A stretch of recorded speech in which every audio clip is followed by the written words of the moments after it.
Assalamualaikum warahmatullahi wabarakatuh. Halo anak-anak hebat, berjumpa lagi dengan Bapak Denny.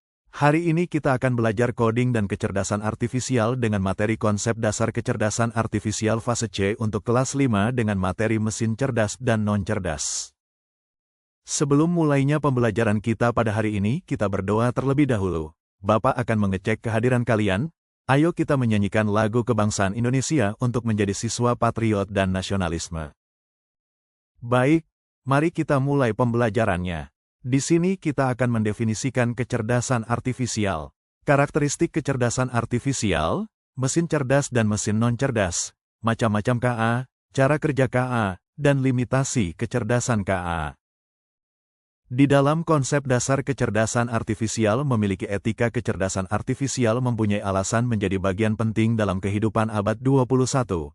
Prinsip-prinsip penting dalam menggunakan kecerdasan artifisial secara bertanggung jawab. Nah, pada kesempatan kali ini kita akan mencari tahu apa sih kecerdasan artifisial itu. KA pertama kali digunakan dalam loka karya di Darmatan Chollege pada tahun 1956 untuk mendeskripsikan ilmu dan rekayasa dalam menciptakan mesin cerdas. Terutama program komputer yang cerdas. Dalam KBBI kita mendefinisikan sebagai program komputer yang meniru kecerdasan manusia seperti mengambil keputusan, menyediakan dasar penalaran dan karakteristik manusia lainnya.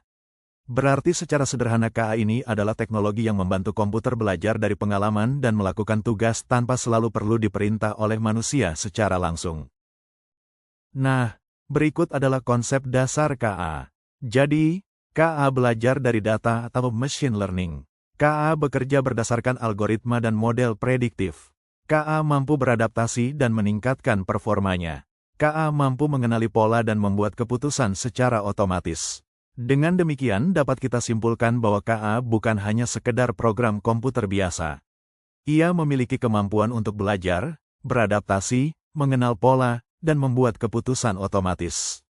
Semakin banyak data yang dipelajari, semakin cerdas dan akurat KA dalam memberikan solusi.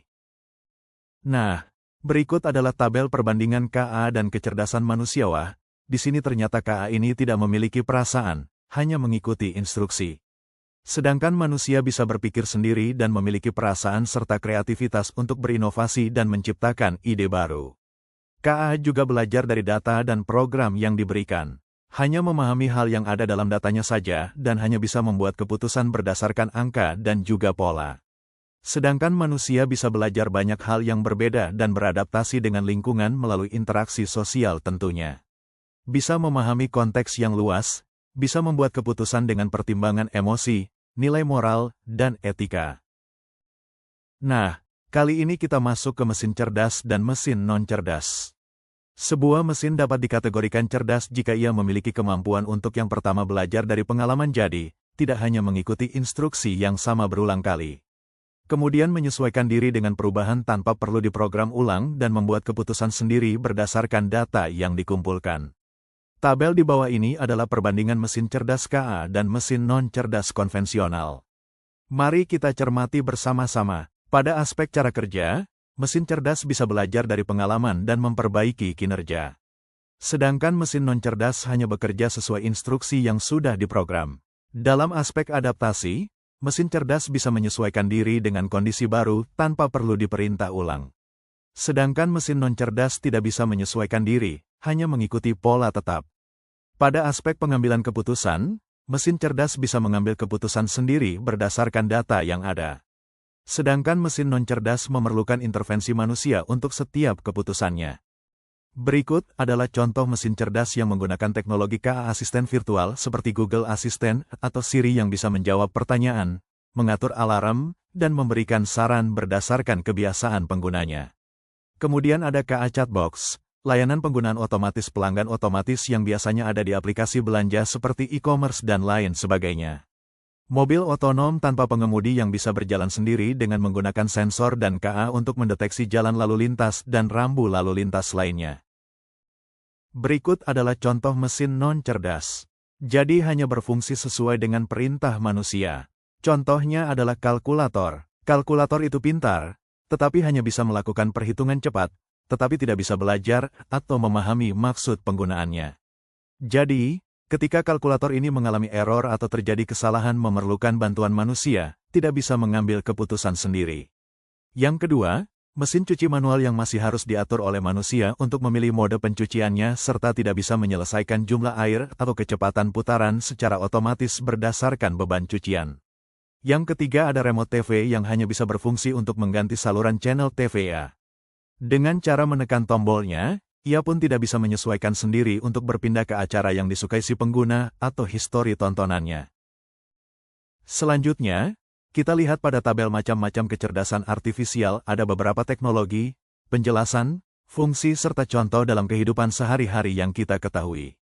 Pertama, Natural Language Processing atau disebut NLP, kecerdasan artifisial yang bisa memahami dan menghasilkan teks seperti manusia, fungsinya dapat digunakan dalam penerjemahan otomatis, chatbot dan analisis dokumen, contohnya Otter AI yang dapat menuliskan teks dari suara manusia secara otomatis.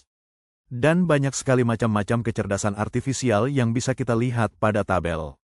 Jadi kita harus tahu dengan macam-macam kecerdasan artifisial dalam kehidupan sehari-hari. Macam-macam kecerdasan artifisial yang kita bahas pada pembelajaran hari ini yaitu kecerdasan artifisial generatif. KA generatif merupakan salah satu teknologi KA yang paling populer dan sering digunakan masyarakat. KA generatif memungkinkan untuk membuat sesuatu yang baru, seperti teks, gambar, musik, dan video yang sebelumnya tidak ada. Teknologi ini bekerja dengan mempelajari pola dari data yang ada dan menggunakan pola tersebut untuk menghasilkan sesuatu yang baru. Misalnya, KA generatif dapat membuat cerita baru dengan mempelajari banyak cerita sebelumnya atau menciptakan gambar baru berdasarkan kumpulan gambar yang sudah ada. Kita perhatikan pada gambar-gambar di bawah ini. Itulah yang disebut dengan kecerdasan artifisial generatif.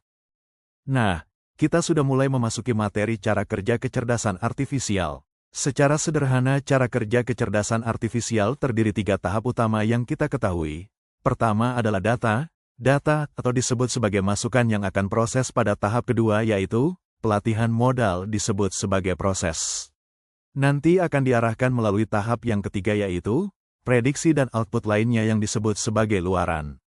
Pada bagian tabel di bawah ini yaitu cara kerja kecerdasan artifisial. Di sini saya akan menjelaskan lebih detail lagi tentang cara kerja kecerdasan artifisial yang sudah dijelaskan secara singkat di slide sebelumnya. Pertama yaitu masukan akan proseskan ke data. Data adalah informasi yang digunakan oleh kecerdasan artifisial untuk belajar. Data ini bisa berupa pertanyaan, perintah suara, teks, gambar, angka atau bahkan pola dari pengguna internet. Contohnya data yang dikumpulkan yaitu foto dan video yang digunakan untuk membuat kecerdasan artifisial mengenali wajah manusia. Kata-kata dalam berbagai bahasa untuk kemampuan kecerdasan artifisial menerjemahkan teks secara akurat. Riwayat pencarian pengguna di internet untuk membantu kecerdasan artifisial menampilkan iklan yang sesuai dengan selera pengguna. Kedua yaitu pelatihan model dalam cara kerja kecerdasan artifisial. Model kecerdasan artifisial yang dimaksud dalam konteks ini adalah semacam otak buatan yang belajar dari data dan mencoba menemukan pola di dalamnya. Kecerdasan artifisial biasanya menggunakan teknik machine learning atau deep learning untuk mempelajari pola dari data yang dikumpulkan. Semakin banyak kecerdasan artifisial berlatih, semakin akurat hasilnya.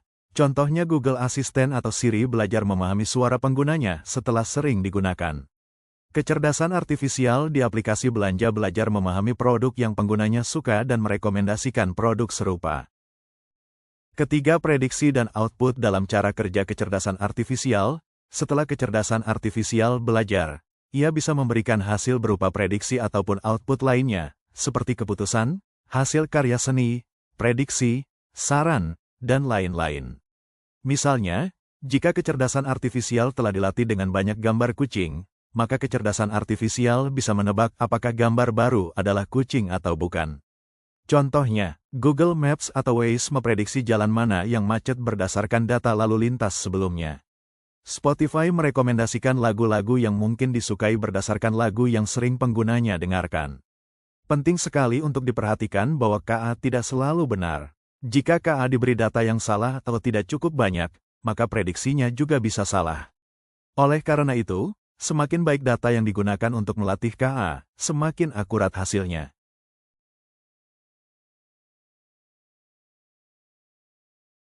Nah, Selanjutnya limitasi kecerdasan artifisial. Kecerdasan artifisial seringkali dianggap sebagai sistem yang sangat cerdas, tetapi pada kenyataannya, ia hanya mampu melakukan tugas tertentu berdasarkan pola yang telah dipelajarinya. KA tidak memiliki pemahaman sejati seperti manusia dan masih bergantung pada data yang diberikan.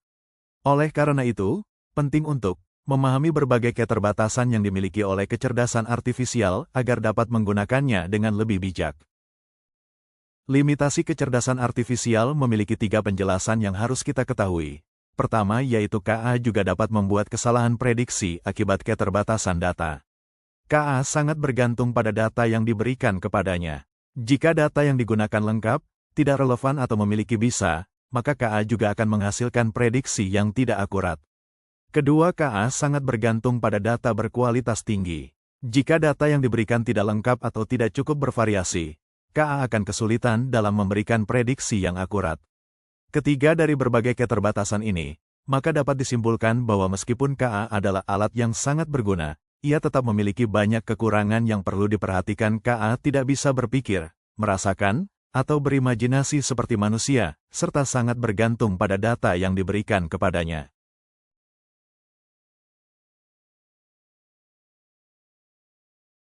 Selanjutnya, etika kecerdasan artifisial. Prinsip-prinsip penting dalam menggunakan kecerdasan artifisial secara bertanggung jawab.